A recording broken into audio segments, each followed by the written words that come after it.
Cohesion, also a citizen of the United Kingdom, a member of the Church of England. Until recently, you said that your study of the Quran, you said this in print, made you an atheist. That's right. I said Muhammad made me an atheist. The publisher said at the time, that's a pretty provocative headline. I said, well, get somebody to do the next one. She said, I could find a Catholic who could say Muhammad made me a Catholic. I said, how about trying to make it a three-part article and get the third one, somebody saying Muhammad made me a Jew? And that one would be the trouble. Douglas Murray, ladies and gentlemen. Well, thank you. Well, thank you. It's a great pleasure to be here tonight. I'm sorry to make this panel rather Brit-centric after my colleague Majid. This isn't an attempt by us to have a British takeover of the old colony or anything like that. But I was coming earlier from my own fallen empire, referring back to my friend and colleague Ayan's comments earlier, and I was reading the paper, as I'm sure all of you were doing earlier today. Majid finished his comments by talking about the importance of changing paradigms. I'm not sure this is about paradigms. I think it's about facts. Here are some facts in my newspaper earlier. The Times Square bomber, of course, a man just up the road from here who tried to kill thousands of people. Only, by the way, didn't manage it because he set the 24-hour timing device to 7 a.m. instead of 7 p.m. 1900 hours was what it was meant to be. If he had have got that bit right, thousands of New Yorkers would have died earlier this year again. I see further in the paper 12 suspects arrested in France in a network trying to recruit people to go and fight American and other troops in Afghanistan. I turn to another page of the newspaper in the city I've just flown off from this morning, a Muslim London Underground worker who was, had written to his wife, who's off to try to become a martyr for Allah, as he says. He says, more than anything, I wish Allah to grant me martyrdom. Ladies and gentlemen, we have to look at facts. We should also just quickly, if I may, refer something to the wording of tonight's debate. Ayan's already mentioned this, but I mean, let me put it this way. You're I'm sure, a liberal-minded New York audience, or at least I hope you are. We'll see. But I imagine that if the motion we had here tonight was Christianity is a religion of peace, we get to the Q&A, perhaps even before, and somebody would say, if the other side were arguing for that, somebody would say, what about the Crusades? What about that? And then there'd be some other clever clogs who'd say, what about that Florida pastor the other week? That was a nasty business. That's Christianity for you. If we'd had tonight, Judaism is a religion of peace, the other side were trying to argue that. Sure as anything. There'd be people popping up in the hall tonight saying, oh, there's this bit in one of the Old Testament books, really, really bad. All sorts of massacres going on. Why don't you talk about that? There might even be people trying to say that, the argument that Judaism was a religion of peace couldn't be argued because people would say, look at what Israel is doing, and isn't that a direct response, and so on. So let's not have a debate about Islam and whether or not Islam is a religion of peace without talking about the facts to do with Islam. It's an absurd situation we're in, where nothing that anyone does whilst being Muslim is any responsibility of Islam's. Yet anything anyone does whilst being a Christian or a Jew is responsibility of all Christians, all Jews.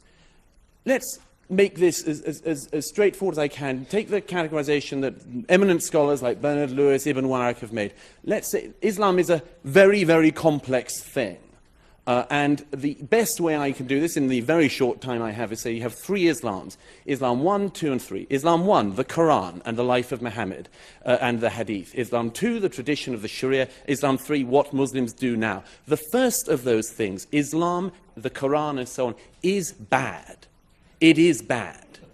There is a lot of violence in it. And what's worse, the peaceful verses are superseded by the violent verses. The violent verses also, sadly, are more numerous in number. Then you've got the life of Muhammad. Again, a bad man. A very bad man, it has to be said. Not a great role model, if you look at it. Takes child brides, abuses a small girl, multiple wives, himself a warrior, himself a war criminal, himself beheads Jews. This, I would have thought, would be a signal of not great peacefulness. Then you've got the tradition of the Sharia. Again, not great peacefulness. Still, no schools of Sharia that people in this hall would want to submit to. And thirdly, what Muslims do now. Thankfully, there is some hope in that one. Because most Muslims, thank goodness, I almost said thank God, but old habits die hard. Most Muslims don't do what those texts say. Because they exercise their judgment as moral beings without having to refer to defunct holy books. Now look, I wish that Zebra and Majid were the spokespeople of Islam. It would be lovely, although in Majid's case it would have taken rather too long if everyone had to go for 14 years preaching the downfall of America and then said, no, not so much.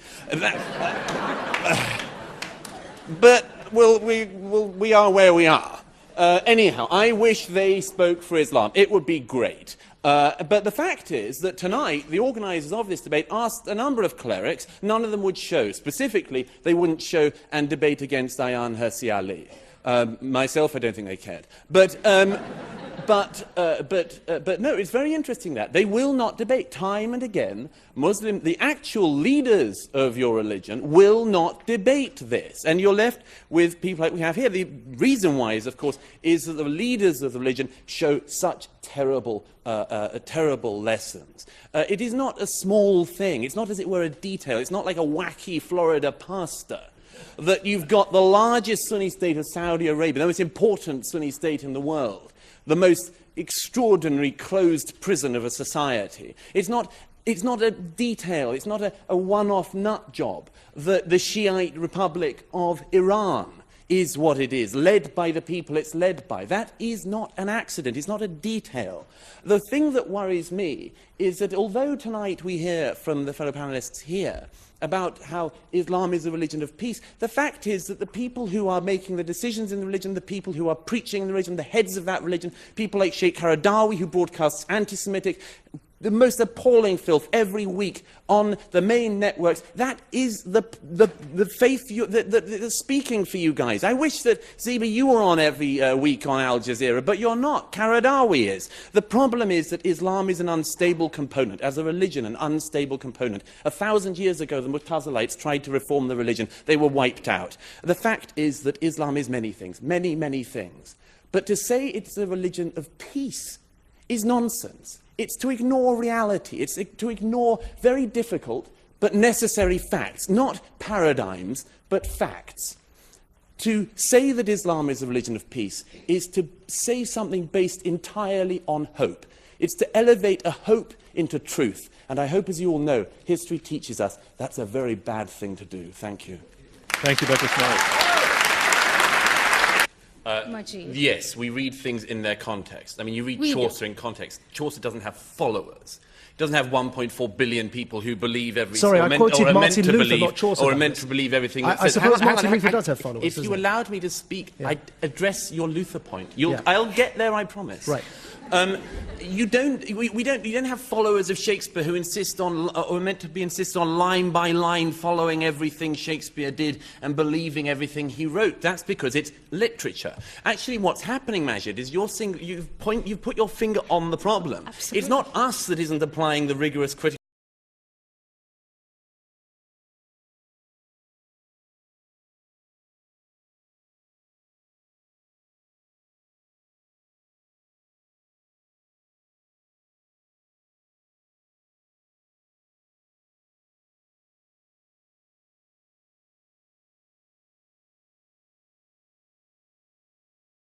it is, and peaceable guys they are by and large. If, however, there was a large proportion of Lutherans somewhere in Scandinavia that started blowing up non-Lutherans, or no, sorry, let's be absolutely right, started massacring peasants, do you think the people would say, hang on a minute, let's not criticize Martin Luther, he did that by the standards of his time, we shouldn't criticize his followers all that much, and we shouldn't point out what he said and so on. No, we just say, you know, don't go and massacre peasants, full stop. It was rubbish at Douglas, the time, it's rubbish now. It's the same with the Quran. But don't we get back to one of the core problems which you still haven't addressed, which is the life of Muhammad and his teachings, which is as follows, is that if a Christian group decides to go back to the teachings of Christ, you know, the worst stuff they find is the Sermon on the Mount of Olives. They can find one verse where Jesus is said, I think the Gospel of St. Matthew, to have said, I come not to bring peace but a sword. But the rest of it is all love thy neighbour and all that sort of stuff. If you're a Christian group looking to go back to the sources of Christianity, you just find a lot of, well, hippie stuff for a lot of modern people. So what is it about this religion we're talking about tonight that you say is a religion of peace, that when people go back to the origins, they find a founder who was violent, teaching violence? We look back on many things that Martin Luther did and said that was an awful practice. But we don't judge these men by the standards that we have today. Let's bring in Douglas Murray. No, we do, and we should. We should, Majid. And may I say, it's a bit too cutesy to compare a man who raped a 9-year-old girl repeatedly with men being, the wife's a bit of the master of the household and so on. A bit too cutesy and a bit too much avoiding the issue, which is this, that this is actually a very real concern which doesn't just apply in mid-7th century Arabia, but today, here and now, in Britain. In my own country, we now have, thanks to, to an arbitration act put into a law in the 1990s, whereby people can have civil disputes arbitrated under laws that they can decide on, that we now have Sharia courts in Great Britain. And the Sharia courts that in Great Britain are operated by people who are actually clerics. They are religious authorities. There's one at the moment, Siddiqui in Leicestershire. Now this man runs a set of Sharia courts. A couple of years ago, it turned out that we found out a little bit about the sort of thing he was deciding. And sadly, again, it's not reformist stuff, because when you go back to the Sharia, people take the lessons from it and they make judgments like the following. 6 women who had gone to the Sharia courts because they were being physically abused by their husbands. They were persuaded to drop the cases because this should be a matter between a Muslim woman and her Muslim husband and the Sharia court. This should not be a matter for the police in Great Britain in 2008. That stinks.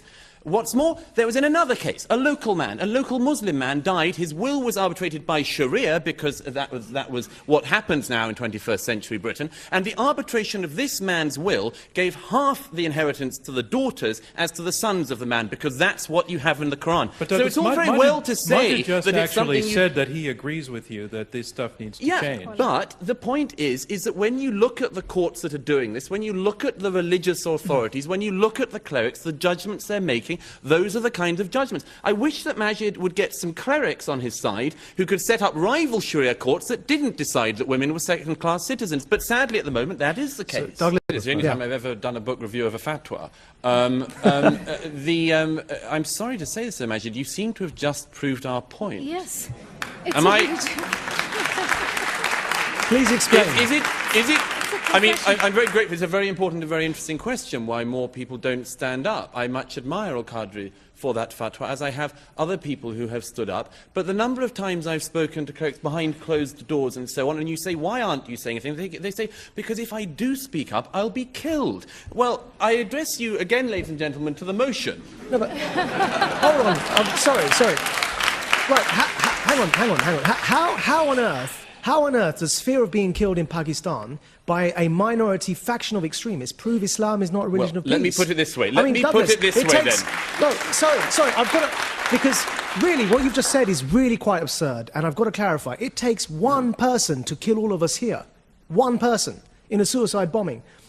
Now, if we were scared of saying what we're saying now because of that one person, it doesn't mean all of us love war and hate peace in any way whatsoever. It means we all fear that one person who could walk through that door with a suicide bomb jacket strapped to his chest. If we were That's discussing Quakerism here tonight, does anyone think that when a Quaker said, I'm quite fearful about speaking up against certain things in my faith, come on, this only happens with Islam. There is no other major faith in the world today where it is the case that people are fearful of addressing religion because they're afraid they'll be killed. It's only Islam, and we're saying there's a reason. Being killed by a... Douglas. That is an important one. Ayan and I, and people who make some of the points we make, are often accused of taking bits of the Quran out of context. I think you've just seen a very good example of it from the other side. I'm not saying that that isn't a good verse to live one's life by.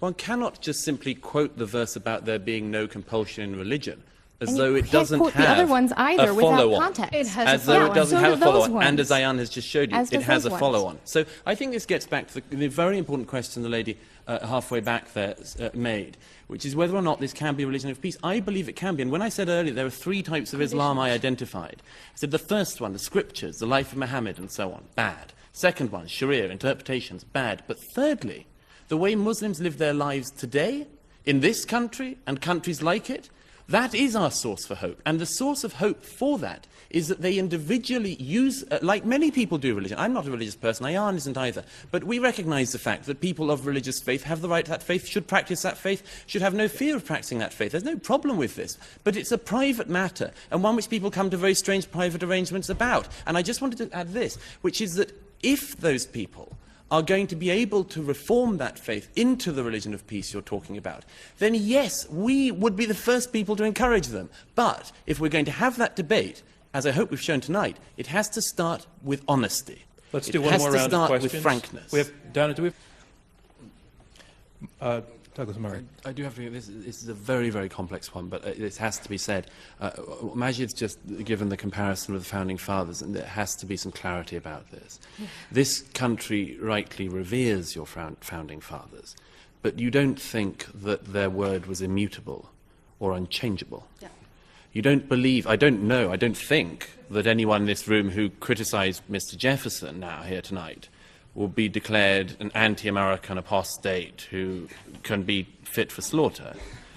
The problem that our opponents have to address, this, is that in a religion which is based on the idea that the Quran was dictated direct by God to Muhammad, and that therefore if you are criticizing the Quran or throwing out bits or pulling it apart, like most Christians and Jews have come to that stage, but pretty much you pick a mix with your holy scriptures, and it's quite a good, humane way around it. But with Islam, if this is the revealed word of God, revealed, it has to be said, as it was shown again earlier tonight, in a particularly obscure and unreadable dialect, which, if it was meant to be understood by the whole of the world, it's a bad place to start.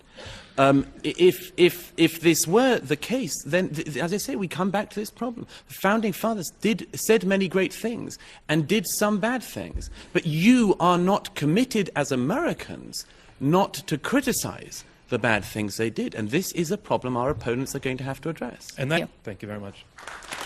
Our motion is Islam is a religion of peace, and here to summarize his position against the motion, Douglas Murray, best-selling author, founder, and director of the Center for Social Cohesion. Thank you. Well, thank you for a very enlightening, I think, debate tonight. I think we, on this side, made it very clear that we don't think there's a fight between Islam and the West, or Islam and civilization, or anything else like that. We've made a very clear set of points tonight. And one of those points, which I hope people will bear in mind, is we have said repeatedly that it is in Muslims and their critical faculties, Muslims and their behavior, Muslims and their faith, that we have hope. And it is in people like you that we have hope for the future. And if the motion were that Islam a century from now could be a religion of peace, and people would be quoting Ziba and Majid and seminal moments like this, and that they had learned from it, well, that would be terrific. But at the moment, tonight, you're being asked to vote on whether Islam is now a religion of peace. Is Islam a religion of peace? I think it is very clear that it is not. This does not mean, of course it doesn't mean, that Muslims are all violent. We would never make that point. We never have made that point. Nor does it mean that there isn't hope in the future. Nor does it mean that we have to have continual clashes till the end of time. But it means we have to start by being honest. We have to be frank about what we see in Islamic history, in Islamic conquests, and in Islamic scripts. We have to be frank about that. In societies which Islam dominated, conquered, and subdued the peoples in the Middle Ages, people who were not Muslims were sometimes allowed to remain in those societies, but they were allowed to do so only by having second-class status, dhimmi status. I would ask you tonight, ladies and gentlemen, not to be dhimmis, not to have second-class status, not to vote for things because you think it's polite or because you think you have to say them, but because you think they're true. On that basis, the idea you could vote for the motion tonight is absurd. Islam is palpably, demonstrably, evidently not a religion of peace. Vote against this motion. Thank you. Thank you.